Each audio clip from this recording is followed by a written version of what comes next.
boa tarde. Já é sexta-feira, 9 de dezembro. Está entrando no ar mais um programa Fundos Imobiliários aqui na TV Infomoney. Hoje eu vou bater um papo com o Nod, com o Natan Otávio, que todo mundo já conhece. Quem não conhece, a minoria não conhece. Quem já conhece vai ver ele aqui ao vivo, batendo um papo sobre fundo imobiliário, é claro. E quem não conhece vai conhecer o Nod sempre disposto a falar de fundo imobiliário, mais um apaixonado por esse mercado. Então, já, entrevista direto com ele aqui. Antes eu vou, como sempre, fazer as nossas introduções, falar um pouco dos fatos relevantes, o que aconteceu durante a semana, e depois a gente vai bater um papo sobre fundo imobiliário, o que não é fundo imobiliário. Foi essa a proposta do Nod quando veio para cá. O Natan falou, Arthur, a gente precisava enfatizar um pouco mais o que fundo imobiliário não é. Então, venha explicar para todo mundo o que não é fundo imobiliário. Já, hein? 2, 3, 5 minutinhos no máximo a gente começa esse papo. Queria falar então dos fatos relevantes. Foi uma semana até que movimentada em fatos relevantes. Primeiro o Vila Olímpia Corporate, o VELOL 11.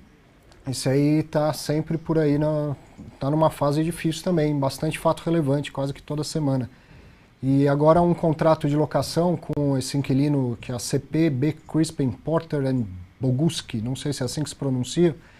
O contrato ia vencer em 1º de junho de 2019, mas ele vai ser rescindido antes. Eles avisaram que eles querem sair antes e a saída então deve ser em abril de 2017. Então não é uma notícia das melhores, mais uma vez. E é o conjunto 112 do 11º andar. Isso aí corresponde a mais ou menos 5,17% da receita imobiliária desse fundo. Então, é bacana, assim, como investidor, como brasileiro, eu não gosto de reverberar um fato desse. Como professor, eu acho ótimo porque a gente só aprende com a realidade, só aprende quando as coisas acontecem. E o papo que a gente vai ter hoje, isso ajuda muito a ilustrar. Uma das coisas que o Natan vai falar, olha, fundo imobiliário não é renda fixa. Por quê? Fica claro aí que não é renda fixa. O cotista desse fundo vai ter 5% a menos de rendimento. Já está tendo 11% a menos por causa de um outro inquilino que está atrasando os pagamentos. Então a renda a gente espera, mas não tem certeza de quanto vai ser. Então é um exemplo na prática. Infelizmente, coisas da crise, coisas da situação que o país está passando. Um outro fundo que também divulgou fato relevante foi o VBI-FL, lá da Faria Lima, né? O FVBI 11B de Balcão. Diz que o Banco Barclays, que é locatário do 12º andar, ele já tinha notificado que pretende devolver o imóvel em 30/4 de 2017, mas ele prorrogou essa saída para 31/8 de 2017, então 4 meses a mais de ocupação desse imóvel. De qualquer maneira, o banco está dizendo que pretende sair, mas prorrogou por 4 meses a saída. Um outro fato, o XP Recebíveis, que antigamente era o XP Gaia, a Bolsa BMF Bovespa divulgou uma censura pública por causa de atraso na entrega do informe mensal de setembro de 2016. Então isso é como se fosse um puxão de orelha público que a BMF Bovespa faz, ela divulga ao mercado todo que está tendo esse problema, está tendo atraso nessa comunicação que é obrigatória, né? A gente não está falando daquele informe gerencial, não é aquele relatório gerencial. São relatórios obrigatórios a entregar para a CVM e para a BMF Bovespa, e aí por atraso nessa entrega, a Bolsa faz essa censura pública para que todos saibam que isso está acontecendo. Claro, logo deve ser resolvido, o gestor deve entregar, agora, porque do atraso a gente não sabe, fica sabendo graças à postura da Bolsa. Um dia eu quero fazer um programa sobre o papel da BMF Bovespa no mercado de fundos imobiliários. A gente ainda vai viabilizar isso. E um último fato relevante aqui, o fundo Torre Norte, o TRNT 11B, o locatário dos conjuntos 501, 502, 601 e 602, que é uma empresa chamada CA Programas de Computador, vai prorrogar o contrato que vence no dia 1º de janeiro de 2017, mas vai prorrogar por apenas um mês. Então a notícia que o cotista queria ouvir é que ele vai prorrogar por mais 5 anos, mas infelizmente vai ser por apenas um mês. Então se esse locatário vier a sair, a vacância do imóvel como um todo vai chegar a 42,3% da área locável. Efeitos da crise. São esses os fatos relevantes da semana. Agora eu quero, antes de começar a bater o papo aqui com o Nod, dar o meu recado, falar do nosso curso Viva de Renda com Fundos Imobiliários. Para quem ainda não conhece, um curso online que eu gravei em parceria com a Infomoney Educação. Ele tem entre 8 e 9 horas de conteúdo, e todo online, claro, você acessa da onde quiser, da sua casa, do celular. E é um conteúdo feito para que você consiga entender o que é um fundo imobiliário, como montar a sua carteira, como fazer a parte de tributação e principalmente entender que fundo imobiliário não é tudo igual. Que é diferente um fundo de shopping, um fundo de lajes corporativas, um fundo de agências bancárias, então discutir também a diferença de riscos e oportunidades entre eles. Claro que eu sou suspeito, mas eu recomendo. Então vou mostrar aqui na tela como é que você chega lá no site do Infomoney. Olha lá.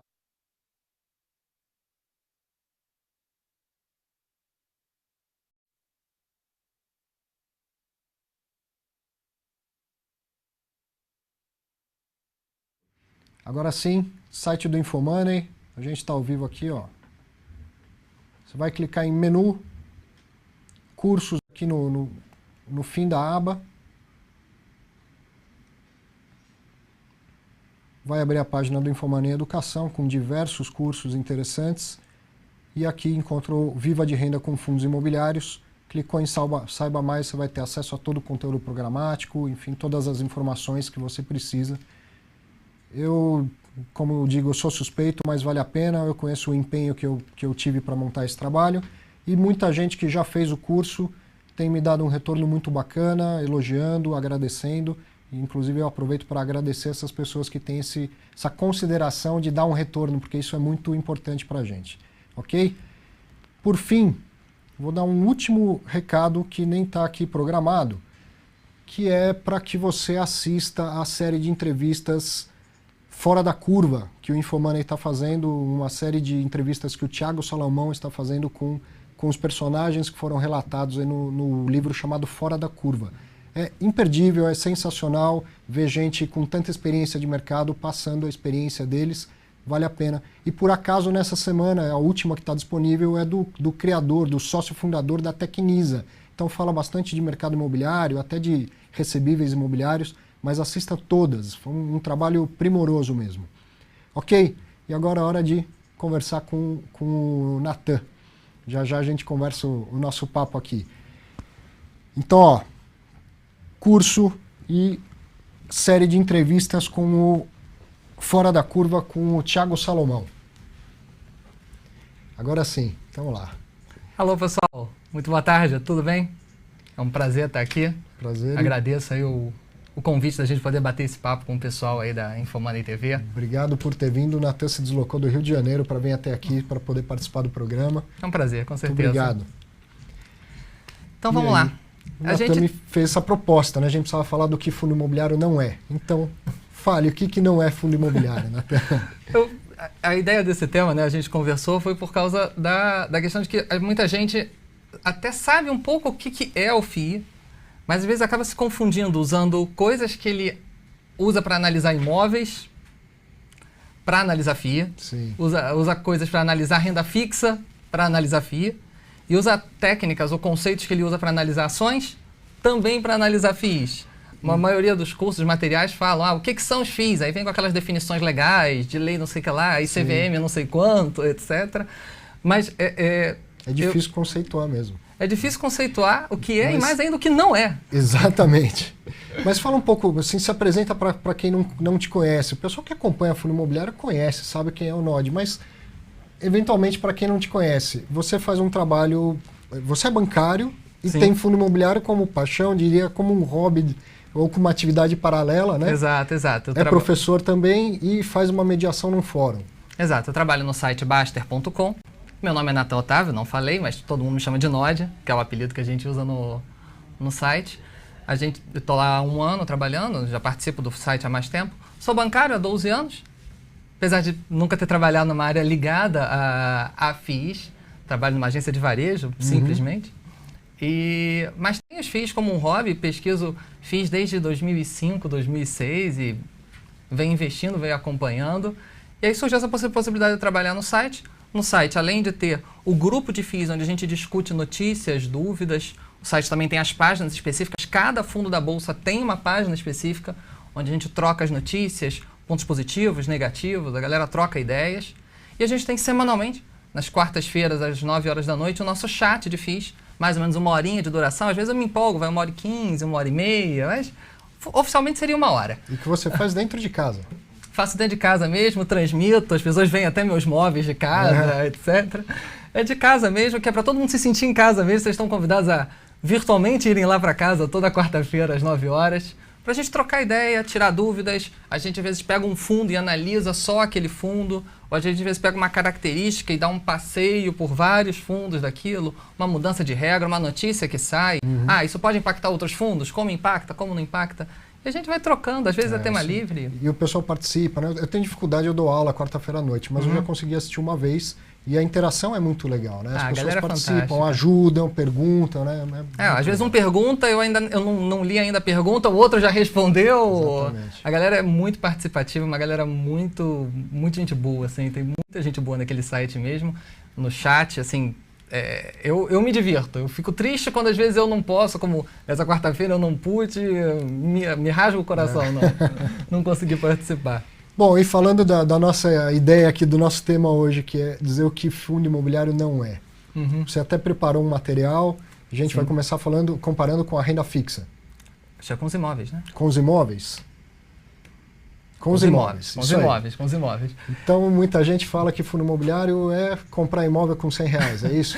Eu sempre falo que muita gente que começa nos FIIs, etc., acredito que muita gente vai se identificar, é porque alguém falou em algum lugar que FII é comprar, é ser dono de imóvel pagando R$100 por mês, comprando R$100 por mês. Acredito que muita gente aqui vai acabar se identificando de ter ouvido de um amigo, de um conhecido e tal. Não, FII com R$100 só você já é dono do imóvel. E aí eu quis trazer aqui algumas diferenças, vantagens e desvantagens. A questão não é de ser melhor ou pior, é o que eu sempre falo.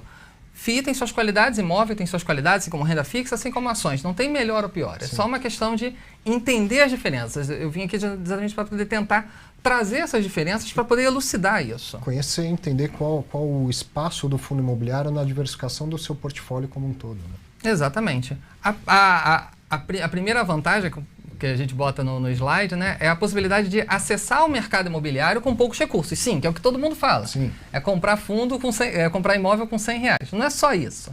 Essa é uma vantagem relevante. A possibilidade de você estar participando do mercado imobiliário, que é diferente de ter imóveis, mas é mercado imobiliário, com pouco recurso. O quê? E poder investir em imóveis de altíssimo valor, de milhões de reais, o que a maioria das pessoas não teria essa capacidade financeira de poder investir dezenas de milhões de reais num único fundo, certo? E isso facilita a diversificação. Você pode, com R$1.000, investir em 10 fundos. Assim, a gente sempre fala R$100 porque muito fundo é cotado nessa... Valor nominal de R$100. R$100, 80, 120, 60. Claro, tem fundo de 1.000, mas, bom, muitos são de 100 e a gente acaba usando esse 100 quase como uma rotina de valor, né?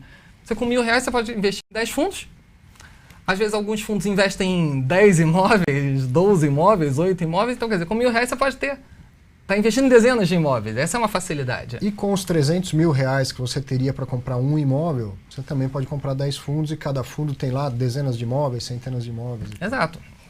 Ou você pode entrar com menos valor. Sim. Não precisa ter 300 mil como para poder investir num único imóvel. Você está lá na bolsa, tal, você tem a praticidade também disso, você está em casa. Para entrar, para sair, né? Você está em casa, você está no almoço, você está almoçando, está com o celular na mão, você vai lá e compra. Com imóveis isso é impossível. Os fundos também têm uma equipe especializada que vai gerir esse fundo para você.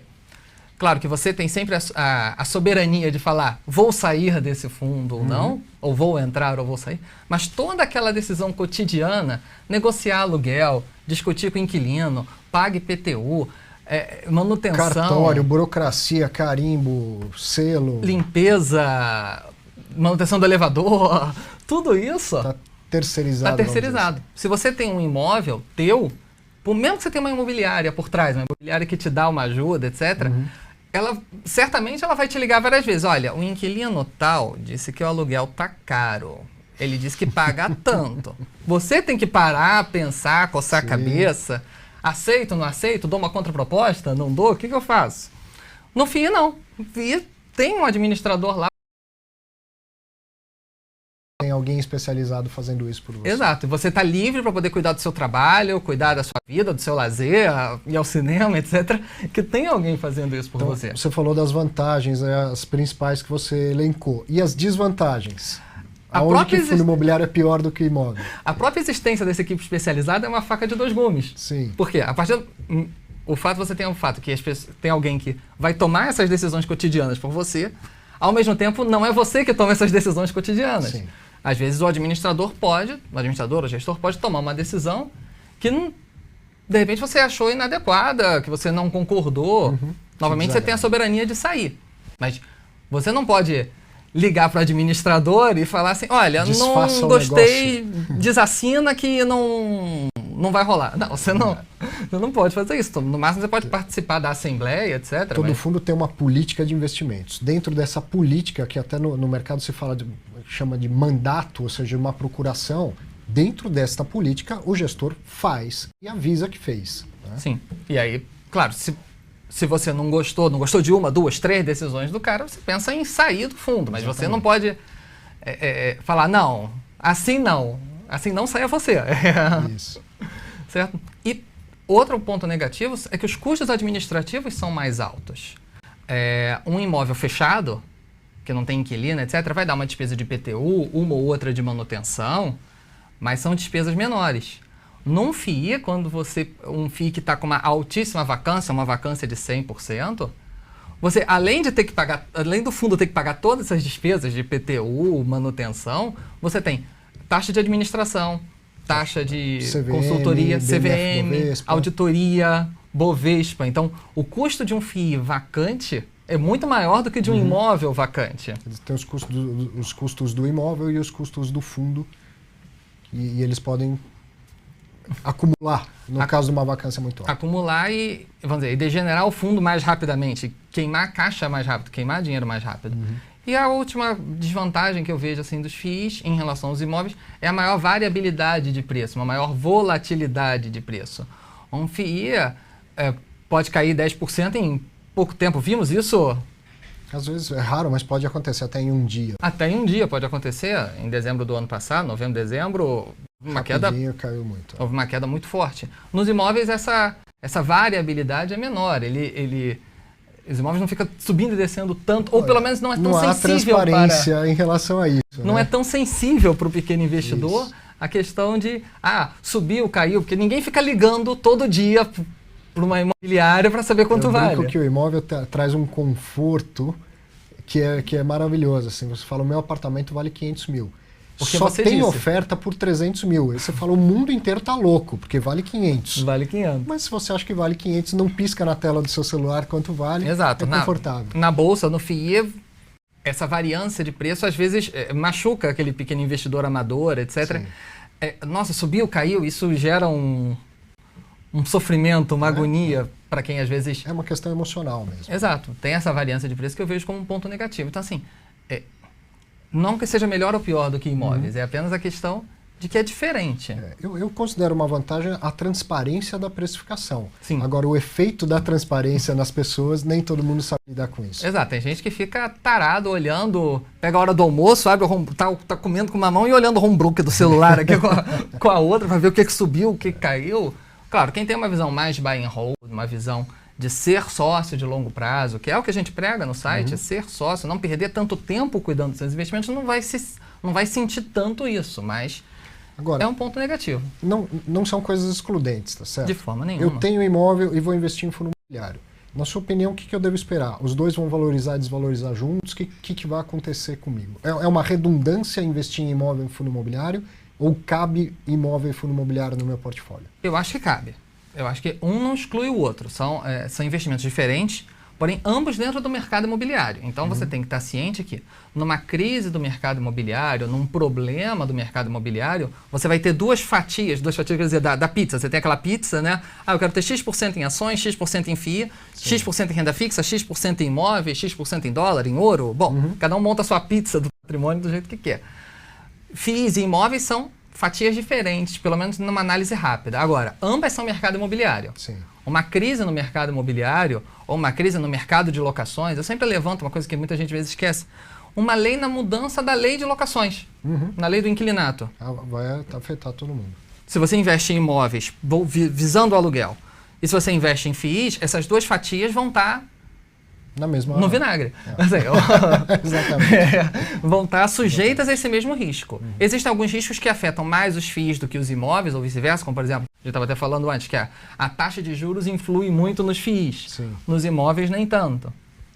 Então, esse risco só pega um lado, não pega o outro. Mas existem riscos que vão afetar os dois. Eu acho que não são excludentes, mas você tem que pensar o seguinte, algo que aconteça com o mercado imobiliário, quanto isso me machuca, quanto isso me dói.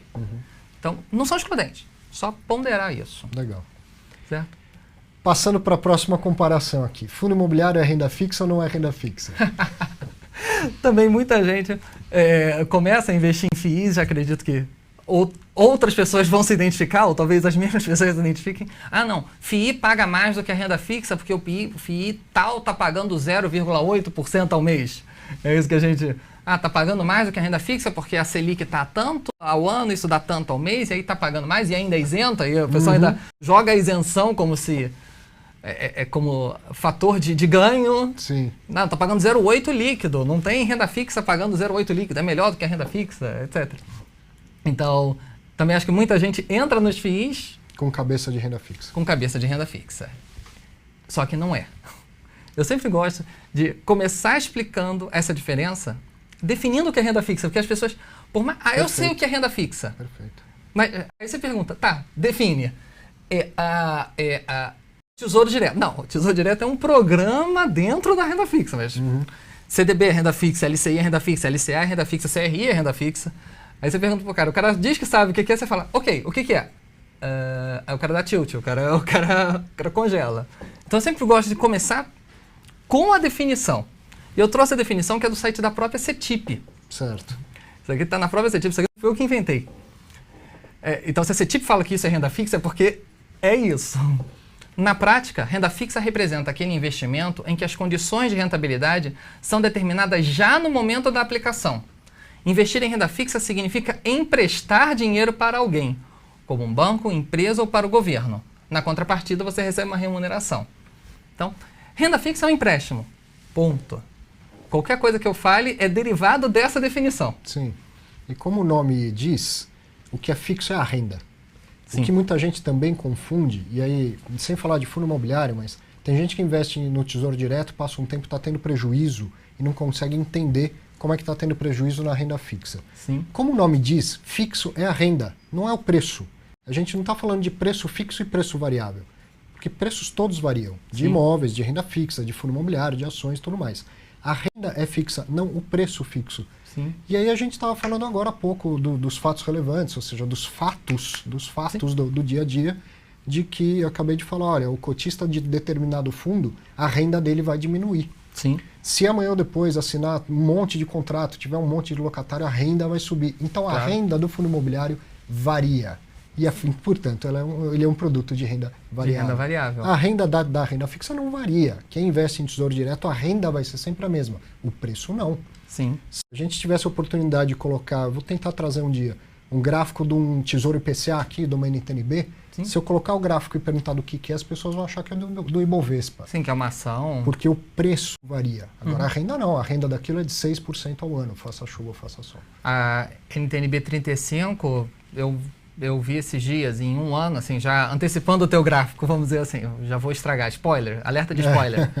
Em um ano, acho que 2013 para 2014, caiu quase 50%. E é renda fixa. E é renda fixa, continua sendo. Por quê? Porque ele continua pagando 6% ao ano semestralmente. Não importa o preço do papel, importa é a renda que é fixa. Então, essa conceituação é importantíssima de cara, como você falou. Então, assim, a renda fixa tem vencimento, e ela tem uma taxa pré-determinada se levada ao vencimento. Se você vender no meio, você está sujeito a variações de mercado. Os FIIs, exatamente, não tem nem vencimento. Quer que a gente ponha na tela? Volta um para mim, por favor. Volto. Então, olha só, FIIs não tem nada disso, são produtos de renda variável. Certo. Que é a variação dos rendimentos que você tinha mencionado e variação do preço das cotas também.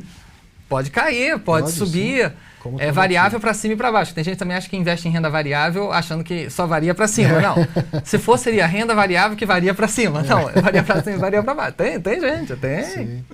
Então, assim, não tem vencimento, variam os rendimentos e o valor da cota. Então, é absolutamente variável. E dissecando um pouco disso, e aí também falando, claro, também tem suas vantagens, não são só desvantagens. Uma das vantagens é que os FIIs pagam, a maioria deles, rendimentos mensais razoavelmente previsíveis. Sim.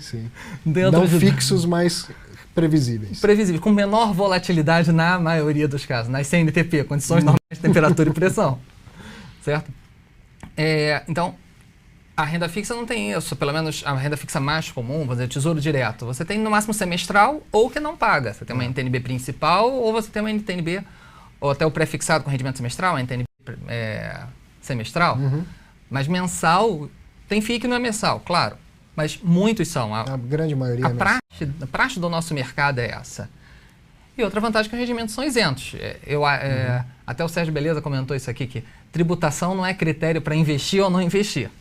Mas já que tem isenção do rendimento, vamos aproveitar, sim, não vamos... Sem dúvida. Então, é outra vantagem. E o FII também, eu acho que é um mecanismo interessante, por exemplo, algum FII de CRI, um FII de papel, né? Com a possibilidade de você alcançar certos títulos de renda fixa que você não tem no mercado varejo de maneira corriqueira ou com baixos valores. Às vezes, você investir num CRI... Você precisa de 300 mil, depois não tem liquidez no mercado secundário. Você não consegue sair. O fundo imobiliário securitiza o CRI, que é um instrumento de securitização. Ele acaba dando liquidez para o CRI e para a própria LCI. Também. Se eu fizer uma LCI, eu tenho que esperar 90 dias, 180 dias e tal. Eu compro cota de um fundo imobiliário que tem LCI lá e eu entro e saio quando eu bem quiser. Exato, tem mais liquidez do que uma LCI ou um CRI. E você alcança, você diversifica. Você pode comprar um único FII que às vezes investe em 50 CRIs diferentes. E aí você pulveriza risco. Um emissor lá quebrou, pediu para reparcelar, tal, não sei o que, tá ruim das pernas. Bom, é um dentro de 50 que você tem, 20 pelo menos, vamos ser pessimistas, que você tem em um fundo que você tem de um portfólio de fundos. Então, a significância daquilo no seu patrimônio é insignificante, ou pelo menos a gente torce que seja. A diversificação cumpre o seu papel, diminui consideravelmente o risco. Os riscos. As coisas acontecem, não elimina o risco, mas diminui graças à diversificação. Exato, você pulveriza o risco, você espalha isso, você bota vários... não bota todos os ovos numa mesma cesta de um único CRI, você espalha. Então, assim, de pontos positivos é isso, os rendimentos mensais, a isenção desses rendimentos para pessoas físicas, tem todas aquelas regrinhas, mas vamos falar de praxe de mercado, de rotina. E dependendo do FII, você pode usar ele para poder pegar certas rendas fixas que você não tem de prateleira tão fácil assim. E ainda com liquidez. E com liquidez. E as desvantagens? As desvantagens. A variação dos rendimentos, que a gente já tinha mencionado, você não sabe exatamente quanto você vai receber. Mesmo que você tenha uma expectativa, que você tenha uma previsibilidade, uma média, mas certeza você não tem. O preço das cotas varia também. E a tributação sobre ganho de capital, que é de 20%, sem isenção sobre 20 mil, como é nas ações. Não vai progredir para os 15% ao longo do prazo, tanto faz, vai ser sempre 20%. É sempre 20%, que é uma tributação maior do que a renda fixa. Se você segurar um mínimozinho de prazo, você já consegue alíquotas menores. Novamente, são investimentos diferentes, com variáveis diferentes que mudam a precificação de um e do outro. Não são incompatíveis, mas são diferentes. Não adianta pegar cabeça de renda fixa para analisar FII, analisar... Acho que a mensagem principal nessa sessão, nessa comparação, é deixar muito claro que o fundo imobiliário é imensamente mais arriscado do que a renda fixa. Com certeza. E acho que talvez uma coisa que eu não coloquei, acho que é o fato de não ter vencimento, ao mesmo tempo que é um negativo, porque você não sabe quando você vai receber, é um positivo, porque na renda fixa, por ter prazo, mesmo que você queira reaplicar, você paga imposto de renda nessa virada, no vencimento de uma para o início da outra. Certo. O FII você se pode possível, levar leva a sua vida inteira. para os seus filhos, etc., e deixa rolar. Também é uma que não estava aí, mas agora deu um estalo. Antes da gente passar para a próxima comparação, hoje de manhã o Robson me procurou, me mandou um recado lá no Facebook pedindo para eu falar sobre a queda da taxa de juros e o impacto disso nos fundos imobiliários. Uhum. Então, primeiro eu quero mandar um abraço para você, Robson, e te agradecer, porque é alguém que toda semana assiste o programa e vai lá e comenta. Gostei, não gostei, podia ter feito isso, tem que chamar alguém que fale daquilo. Isso eu vejo isso como um cuidado, sabe? Como uma consideração que ele tem pelo programa. Então eu já quero começar agradecendo e te mandando um abraço. Agora, qual a importância de cair a taxa de juros para os fundos imobiliários? Grande. É importante que caia a taxa de juros para tudo que é renda variável, para que esse país rode, para que as coisas andem. A renda fixa é a chamada taxa de oportunidade, ou seu custo de oportunidade. Se num país como no Brasil você tem a oportunidade de investir no Tesouro Direto com baixíssimo risco, principalmente risco de crédito, tá? O risco de tomar um calote é o menor do Brasil. Para ganhar 12%, 13% ao ano, para que você vai tomar risco se não for para ganhar 16%, 17%, 18% ao ano? Então a renda fixa ela dá o custo de oportunidade. Ora, ganhar 16%, 17% ao ano é muito difícil. E aí a gente está dizendo para tudo, não só para fundo imobiliário. Para aquele capitalista, para aquela pessoa que tem bastante dinheiro, o governo está dizendo para ele, não abra um negócio, não gere empregos, não pague tributos, põe o seu dinheiro na renda fixa. Sim, para captar. O custo de se esforçar e de tomar risco é muito grande. Então, quanto mais cai a taxa de juros, mais a renda variável fica viável. É isso principalmente, viu, Robson? Então, à medida que a taxa de juros vai caindo, vai chegar uma hora, se esse movimento continuar, como foi quando a taxa esteve a 7,25, por exemplo, chegou até lá, que a gente tem que se mexer. O seu fundo DI não dá um rendimento bacana mais. E aí a gente é obrigado a tomar um pouco de risco. Isso significa que a gente é obrigado a contribuir com o progresso da economia, com o progresso do PIB, com a geração de empregos, com o pagamento de tributos. Então essa é a principal questão. Juro alto é ruim para todo mundo, até para o rentista da renda fixa. É ruim para todo mundo. O ideal é juro para baixo. E parece que a gente está criando condições para isso. Então, quanto mais a taxa de juro cair, mais tende a valorizar um pouco a cota do fundo imobiliário, porque eu pago mais caro no fundo imobiliário, isso faz com que eu receba proporcionalmente, minha rentabilidade diminui, né? O rendimento, se o rendimento é igual e eu paguei mais caro, eu vou ter uma rentabilidade menor. Mas eu faço isso porque, ainda assim, ele me gera mais do que a renda fixa. Se o fundo imobiliário é mais arriscado que a renda fixa, eu tenho que ter um retorno maior do que o da renda fixa. Igual não serve. E é o que se espera de um investidor racional. Sim. Eu tenho a oportunidade de algo com baixo risco, então para eu correr risco em fundo imobiliário ou qualquer outra coisa, numa franquia, num negócio próprio, eu tenho que ter um prêmio pelo risco que eu vou tomar. Esse prêmio é 1, 2, 3, 4, 5 pontos percentuais a mais, depende do perfil de cada um tem seu preço de risco, é o prêmio de risco que o mercado demanda em cima daquilo. E complementando o que você falou, até para a renda fixa, a taxa de juros, indiretamente, é melhor se for menor. Por quê? A taxa só cai porque a expectativa de inflação cai. Em geral, historicamente, isso é fácil de ser levantado, quanto menor a inflação, menor a taxa de juros, porém maior é o ganho líquido da renda fixa. Da renda fixa, sim. Quando você pega, tá pagando 14 ao ano, mas com uma inflação de 10, só que você vai se tributar em cima do 14. Ainda tem isso, você tem o imposto inflacionário. Para quem for da área de exatos, quiser fazer uma pesquisa, é só jogar no limite a inflação para o infinito, para pelo menos uns 100% ao ano, que 4% de juro real não é tudo isso, né? Não dá 4%, porque você vai jogar 20% de tributação em cima, 15%, pronto, o ganho real já acabou. Isso aí. Então, Robson, explicado e mais uma vez, muito obrigado pela sua ajuda em participar, pela sua consideração com a gente. Se você quiser participar também, mandar um recado para mim, curta lá minha página no Facebook, é facebook.com/Arthur V. Moraes. Você vai encontrar a página do professor Arthur Vieira de Moraes, este que vos fala. Vá lá, participe também. Vamos passar para a próxima comparação aqui, Nod? Vamos lá. Fundo imobiliário e ação. E aí, Exato. é negociado na bolsa, no mesmo horário, paga rendimento igual, fica ex. Sim. Parece muito com ação. É ação ou não é ação? Como é que é? Não é ação.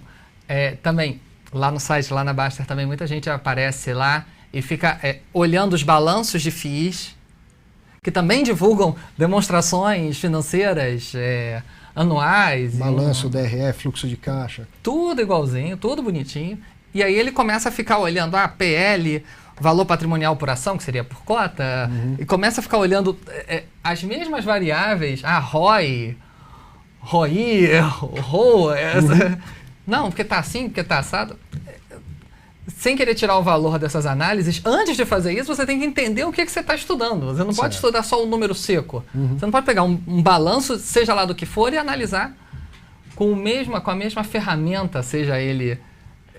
não, vou usar a mesma métrica de ações para analisar FIIs. Não, claro, você tem que primeiro entender. São segmentos diferentes. Né? E aí você vai até ver se... E dentro do mercado de fundo imobiliário também não adianta analisar um shopping do jeito que analisa um hospital, do jeito que analisa uma laje corporativa. Ou um fundo de papel, por exemplo, que também é absolutamente diferente. É outro fundo imobiliário, é outro mercado, é outra lógica. Que, aliás, é outra sugestão do Robson, que faça um programa sobre CRIs. Vai ser feito ainda, em paciência que a gente chega lá.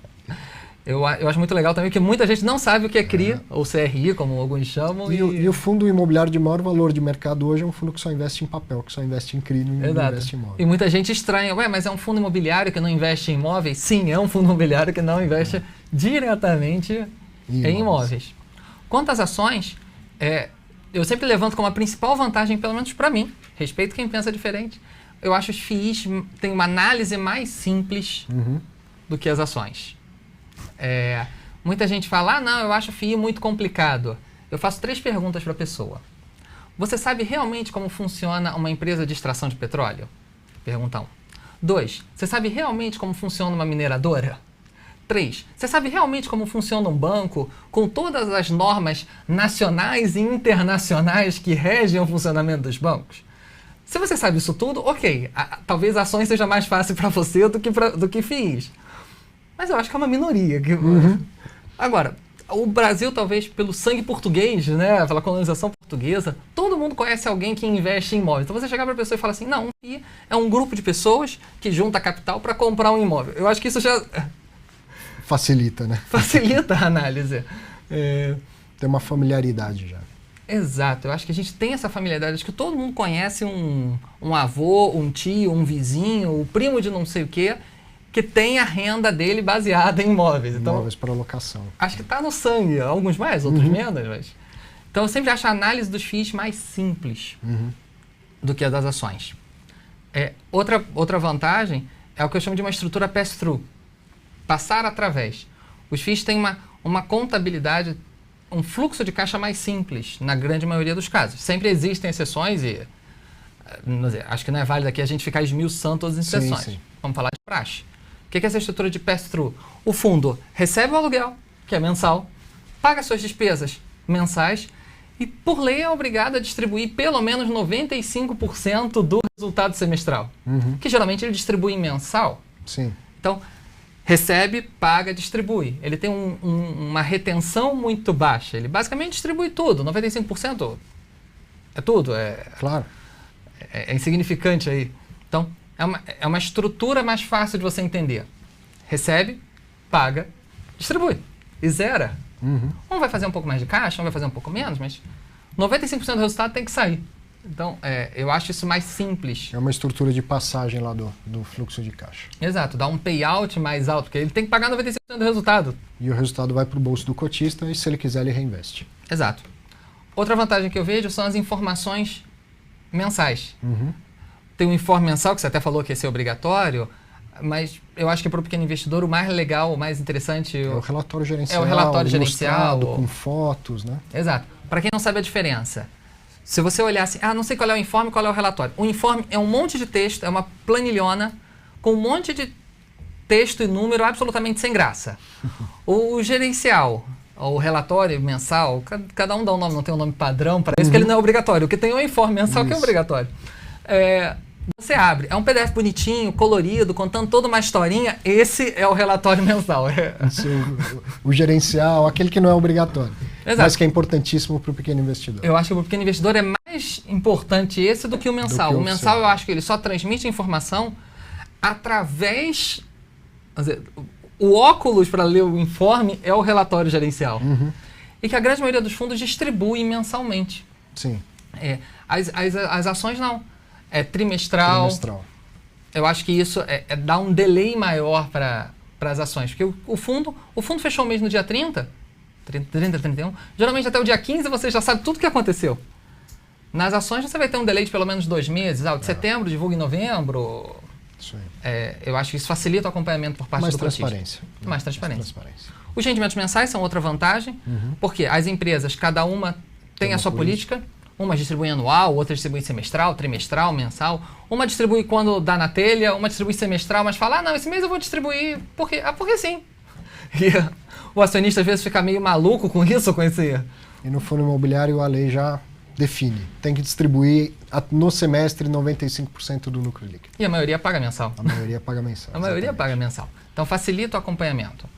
Uma coisa que eu vejo como uma vantagem, que também é uma desvantagem para alguns casos, é que o regulamento disciplina o administrador.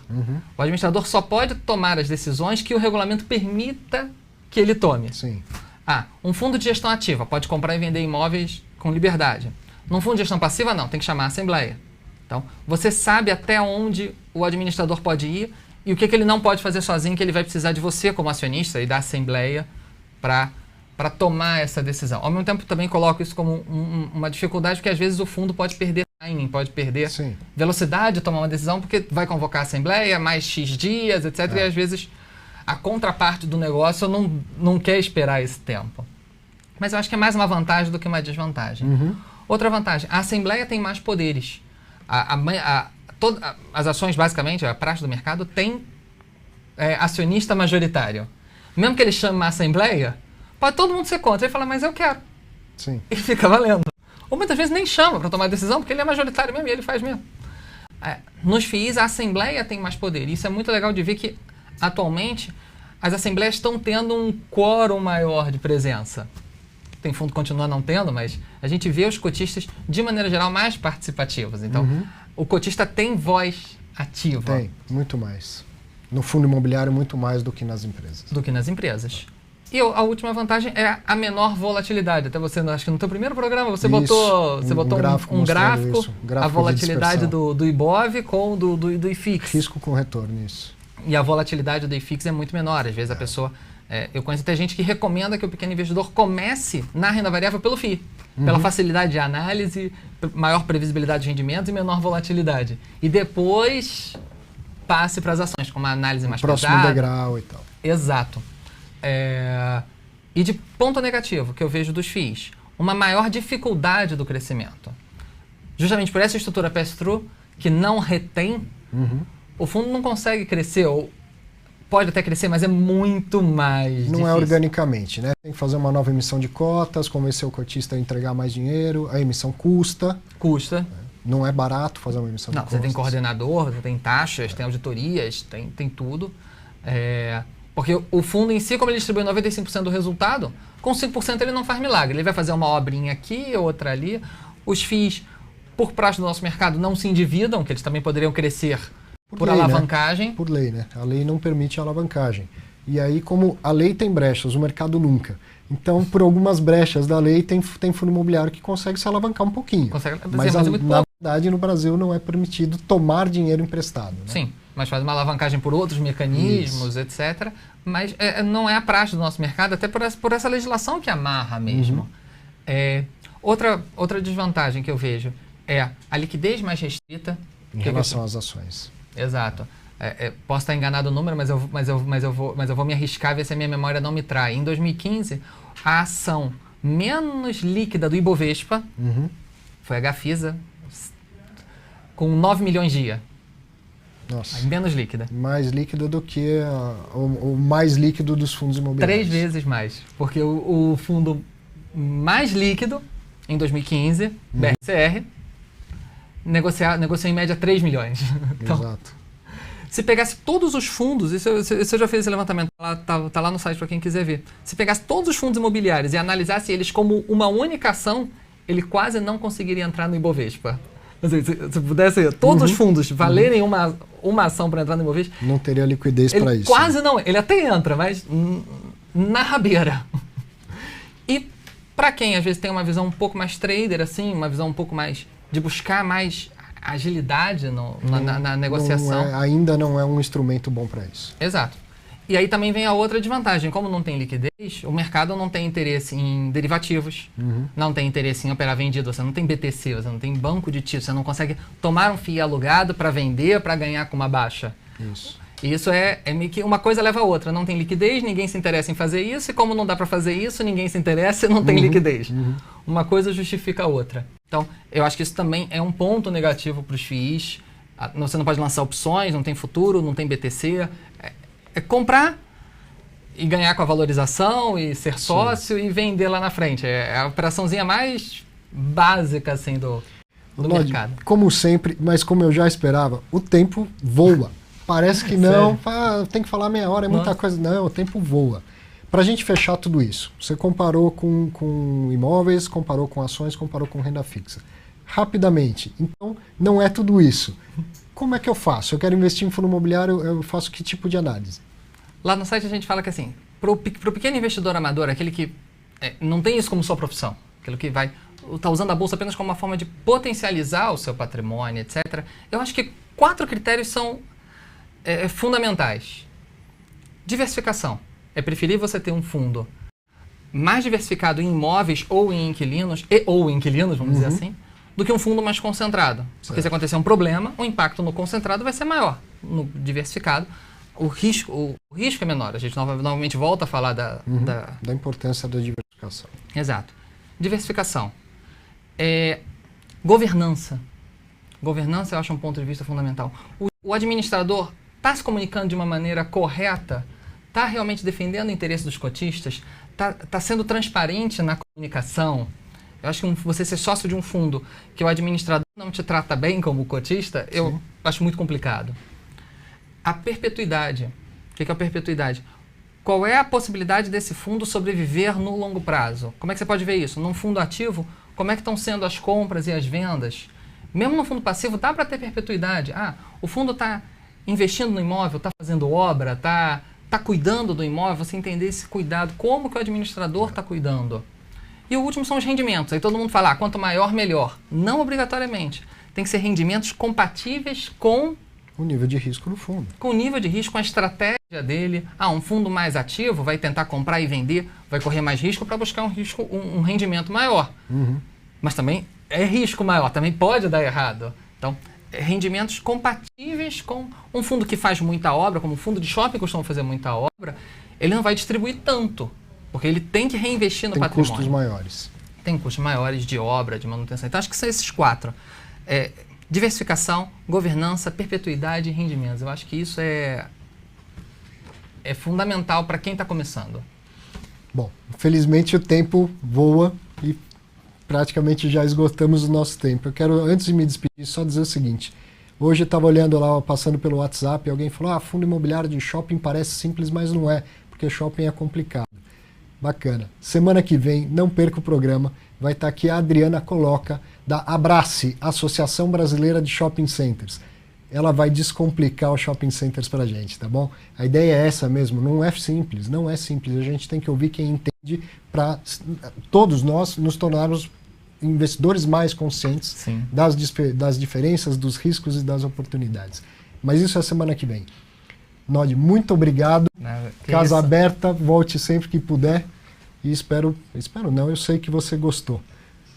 Eu adorei estar aqui. Com certeza a gente pode marcar outro dia. Quem tiver sugestão de tema para a gente trazer aqui ou para eu tratar no meu chat da quarta-feira à noite, é só mandar.